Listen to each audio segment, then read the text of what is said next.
We're live from Beverly Hills via Reel 1, and we are celebrating the imminent global release of the film, which is the largest day-and-date release, as we say in the trade, of any film in motion picture history across the globe.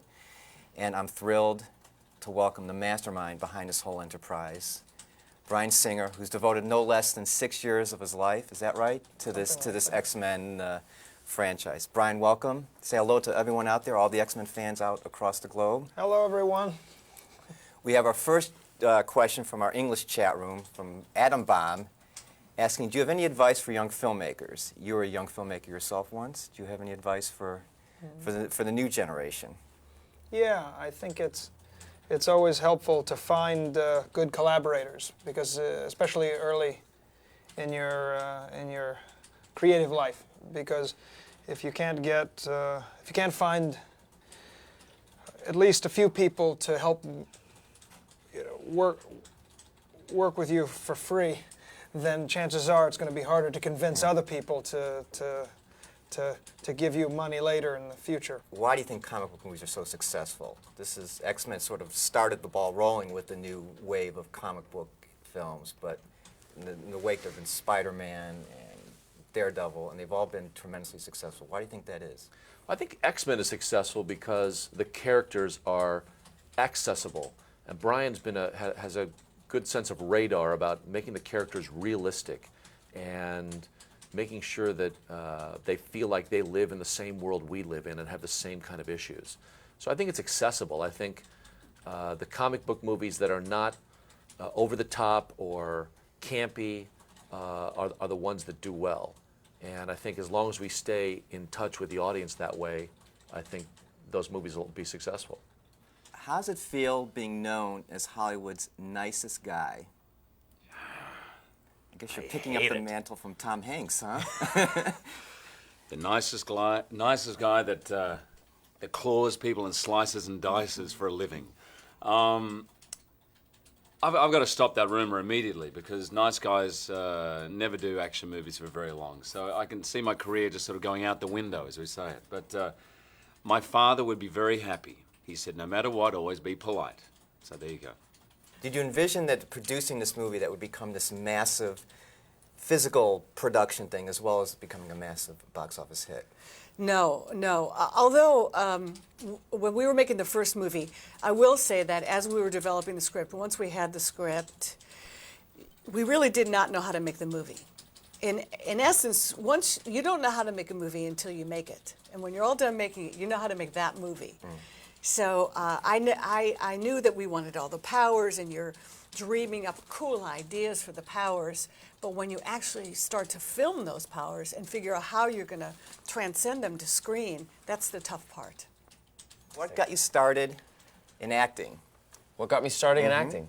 I was a very shy individual when I was in my early teenage years, and my mother proposed that for me to get involved in a drama class so that I could actually kind of get rid of some of that shyness.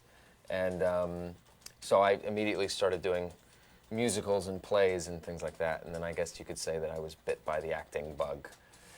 Do you personally identify with Rogue in any way?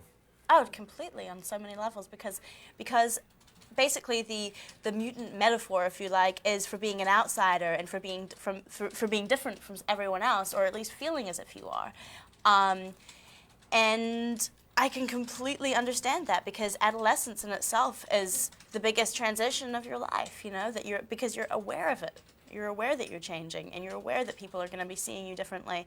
And I think that, yeah, I've had so many times where I've felt, so just like everyone must be staring at me and hating me or judging me. And most of the time it's in your head, but I think that's a huge part of Rogue's thing, is that she feels isolated, and I think everyone's felt that at some point. And what was it like, what was the experience like wearing your costume, or lack of a costume? Costume, yes. With quotation marks around it. Yes. It's very liberating. It's comfortable. There's nothing restrictive or binding about it.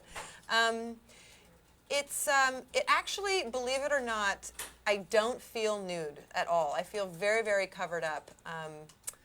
I've really been in denial about the nudity thing since day one.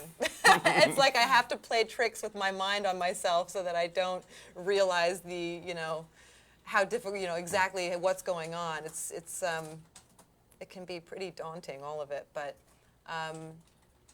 it's messy. The costume, the paint gets off on everything. It's very fragile, so it requires a lot of touching up and maintenance. And I had these 4 really nice ladies that did my makeup, and they were just, constantly touching, in your space, touching you up. It's like, it's crazy making, having somebody in your space for that many hours a day. So sometimes it was like, okay, I have an hour. Do I want to take a nap and endure another half hour of touch-ups, or should I just sit here like a stone and not require the touch-ups? It was, anyway, yeah, it was difficult. What specifically attracted you to the role of Nightcrawler? 2 areas, really.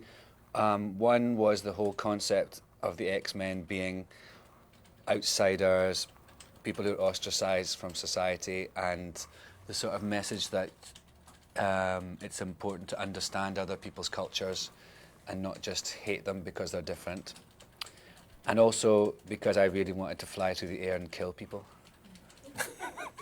Did you ever want to be a superhero as a little kid? No, I grew up in Holland. We didn't really understand the concept of superheroes. We were just normal people who had normal dreams. And your dreams were? I think silly things like I wanted to become a vet, or I wanted to become a pilot, or something different every week. Not I fly had no around in a idea. cape or... No, okay. no. Okay. What was it like to kiss Anna? Kissing Anna was definitely a perk of the job. I mean, in any sort of scene like this, it's sort of weird because there's 30 people watching you do this, and on top of that, it was sort of an effect shot as well. So we'd have to stand next to each other like face to face for 15 minutes while they lit the scene. So it's it's always a little strange, but I think the scene turned out really well. It's a nice moment for the characters, so it was good. It's funny. This same fan is asking, did you mess up, and so you can keep doing it again and again? We had to do it again and again anyway, so I didn't necessarily mess up. But I was actually sick on the day, and I was afraid that I was going to give Anna my cold, so that was the one kind of awkward part of the day. Is it more interesting to play Outcast and say it is to just your everyday, normal boy next door? Yeah, because I don't think a lot of the time boys next door exist in real life, you know what I mean? Like, who's like that? And I think everybody can relate to feeling like a freak or like an outsider, or something's wrong with them. And, it's just human, and it's interesting to manifest human behavior. How is it to interpret a comic book character? How does that feel? It's a little bit scary because you have sort of this fan base that's so incredibly rabid, I could say. I mean, they really are intense and are so dedicated to the comic book that you're afraid to sort of let them down or not follow the comic book to a T. But I think sometimes, like in my character, for instance, it works a little bit better if you sort of base your character on the comic book and then sort of, take a little bit of liberties with the character. For instance, I believe in the X-Men comics, my character is actually a cyborg rather than a mutant. And in the comic book, she's this enormous woman with like muscles and big shoulders and gigantic hands. I mean, they'd have to cast someone like, Dwayne Johnson, The Rock, instead of myself for the comic book character. So, we were able to sort of sculpt her and mold her in a different way, how we saw fit for the film. It's kind of frightening to do that because I think that there are some real diehard X-Men fans who might not agree with that. But I think it looks amazing for the film, and once they actually see it in action, I think they'll be sold on it too. Since we're on the subject, let's talk about being naked. There was a. Do you mind turning off the camera for now? There's a scene that in the film in which, as you referenced, the character is naked, but there was a practical joke played on you as well during that critical, emotional, and very critical scene that you did not expect. Only amongst very good friends could you play such a practical joke. And I came out actually like in a G-string, like a flesh-colored G-string at first. And then when I came to shoot the scene, I was naked. And rest assured, well, I was assured that the light was behind me and that you couldn't see anything. I demanded that if you could, that there be a little bit of CGI involved. But still, it's another story. But I came out and I said to the first AD, I jokingly berated him. I said, I demand a close set. Well, there's people everywhere. Jimmy Marsden's mother's here, for crying out loud, you know. I said, I demand a close set. And so he said, I'm very sorry, Mr. Jackman, I'll do that. So we came to shoot the first take. I ran up to camera. I was naked. I did my primal scream. As I ran down the end of the tunnel, the camera pans around with me. And there waiting for me were 30 girls from the set, including Jimmy Marsden's mum, all clapping and cheering. A couple of them had $5 notes. And you can imagine my dismay when I went to cover myself up as I had the claws on my hands. It was a little bit dangerous. What attracts you to a particular script or film, be it X-Men or any other thing? The best analogy I can come up with for that is that being attracted to a script is kind of like being attracted to a person as, you know, in either a romantic or a friendship kind of way. Either there's something about it that really clicks with you and just really, like, it feels like you just understand that material or that person or something, or you really don't. And it's really hard to, like, you know, to explain it in any other way. It's just certain things appeal for different reasons at different times. Were you a comic book fan as a young person? I was a comic book fan. I did not read the X-Men comics. I was aware of them, and I was aware of Spider-Man, but I did not read them until 9 years ago.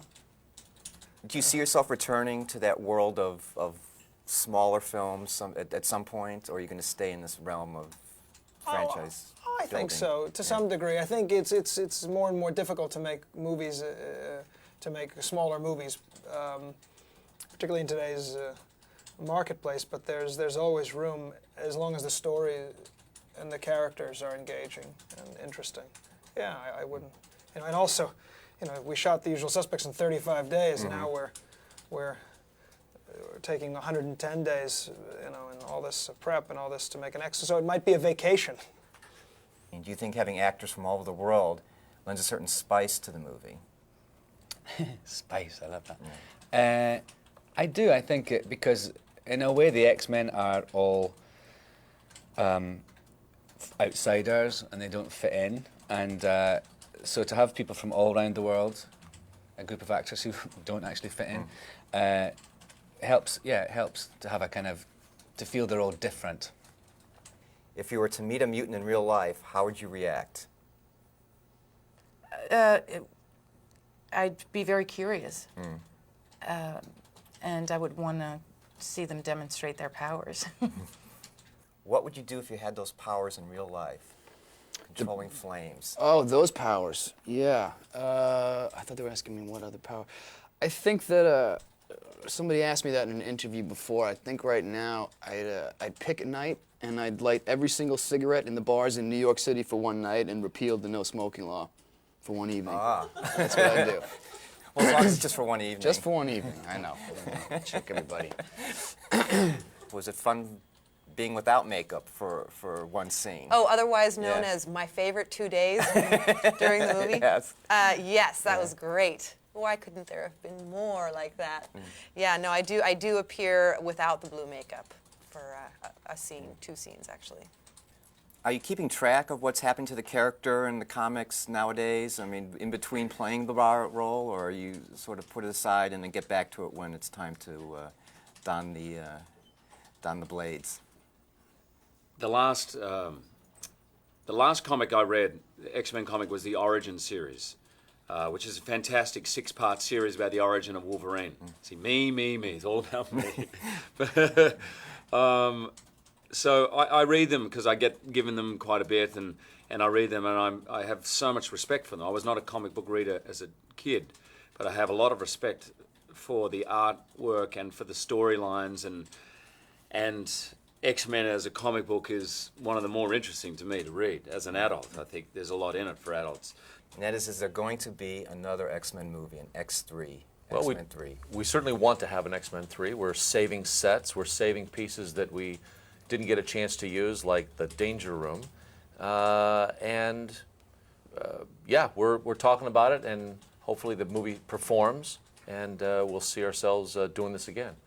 Would you consider doing more X-Men movies? Well, obviously, my life's been very entwined in this universe, and if the circumstances were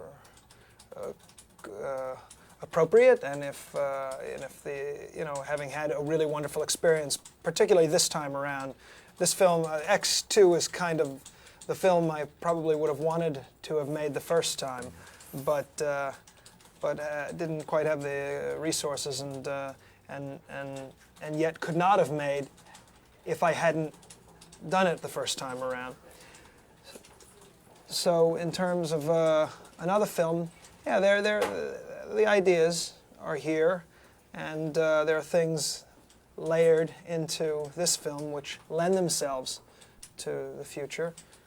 It's just a matter of time. Right now, I'm focusing on the final days of finishing this one, believe it or not. But I think as of this morning, I was done. So the movie now is officially done, even though we've screened it to press well, around the world. We've screened a near completed version of it to the press, but finally, I think, 100%. knock on wood, 100%. This morning was the historic morning, for lack of a better phrase. Well, Brian, thanks so much for being with us and sharing your time with us. Exciting. Appreciate you being here. I hope you all like the film, and I'll see you guys in France and England and Germany, a couple other places in the coming weeks. Great. Thanks, Brian.